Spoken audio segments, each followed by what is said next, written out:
مرۆڤەکان دوو جۆرن، هەیانە کلیلی کردنەوەی دەرگا خێرەکانە و قەفڵی دەرگا شەڕەکانە.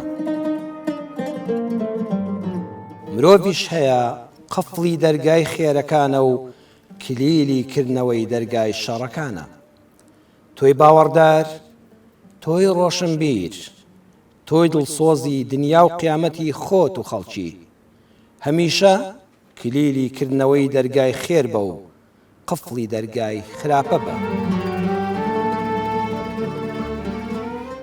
هەموو دەرگایەک کلیلی خۆی هەیە، هەموو دڵێکیش کلیلی خۆی هەیە.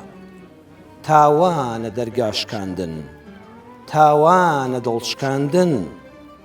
پرۆگرامی کلیل پێمان دەڵێ پەنابەرە بۆ کلیل بۆ کردنەوەی دەرگاداخراوەکان، بۆ ئاشکردنەوەی دڵە ڕەنجاوەکان، هەتا کلیلی لێبوردن، دڵگەورەیی، شەرع، یاسا، ئاشتەوایی هەبێ کە هەمیشە هەیە، پەنا بۆ توندوتیژی مەبە.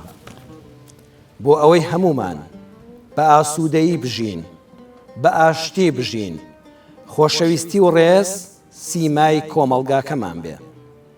پرۆگرامی کلیل پێمان دەڵێ لە دین و ژیندا هەموو شتێک کلیلی خۆی هەیە.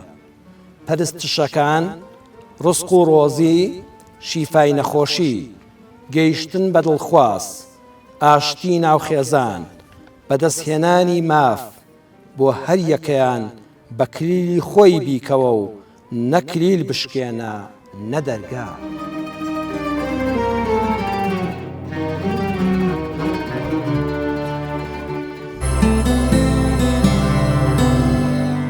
کلیل پێنجشەممە کاتژمێر 9.